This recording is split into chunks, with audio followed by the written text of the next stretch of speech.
ഇന്നൊരു ചെമ്മീൻ മുളകിട്ട കറിയുടെ റെസിപ്പി ആയിട്ടാണ് വന്നിരിക്കുന്നത്. തയ്യാറാക്കുന്നത് എങ്ങനെയെന്ന് നോക്കാം.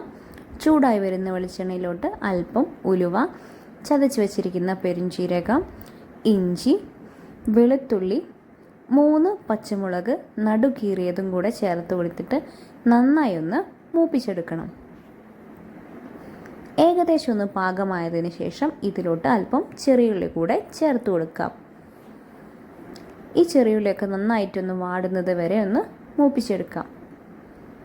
അല്പം തക്കാളി അരിഞ്ഞതുകൂടെ ചേർത്ത് കൊടുത്തിട്ട് നന്നായിട്ടൊന്ന് വഴറ്റിയെടുത്തതിന് ശേഷം പൊടികളൊക്കെ ചേർത്ത് കൊടുക്കാം.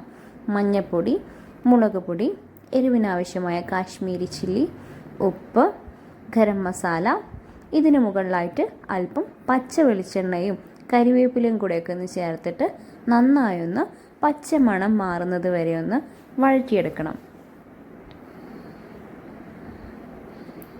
ഏകദേശം ഒന്ന് പാകമായതിനു ശേഷം നമുക്ക് ഇതിലോട്ട് വൃത്തിയാക്കി വെച്ചിരിക്കുന്ന ചെമ്മീൻ കൂടെ ചേർത്ത് കൊടുക്കാം. ചെമ്മീൻ ഇട്ടതിന് ശേഷം മസാലയൊക്കെ നന്നായിട്ടൊന്ന് ഇളക്കി യോജിപ്പിച്ച് കൊടുക്കാം. ശേഷം അല്പം പുളിയുടെ വെള്ളം കൂടെ ചേർത്ത് കൊടുത്തിട്ട് നമുക്ക് കുറച്ച് നേരം വേവുന്നത് വരെ ഒന്ന് അടച്ചു വയ്ക്കാം. ഏകദേശം ഒന്ന് പാകമായിട്ടുണ്ട്. തിളയൊക്കെ വന്നു. ഇനി ഇതിന് മുകളിലായിട്ട് നമുക്ക് അല്പം പച്ച വെളിച്ചെണ്ണ കൂടെ ഒഴിച്ചു കൊടുക്കാം. അപ്പോൾ നമ്മുടെ ചെമ്മീൻ മുളകിട്ട കറിയുടെ റെസിപ്പി എല്ലാവർക്കും ഇഷ്ടപ്പെടുമെന്ന് കരുതുന്നു. നമ്മുടെ റെസിപ്പി ഇഷ്ടപ്പെട്ടിട്ടുണ്ടെങ്കിൽ ട്രൈ ചെയ്ത് നോക്കുക. വീഡിയോ ലൈക്ക് ചെയ്യുക, സബ്സ്ക്രൈബ് ചെയ്യുക. താങ്ക്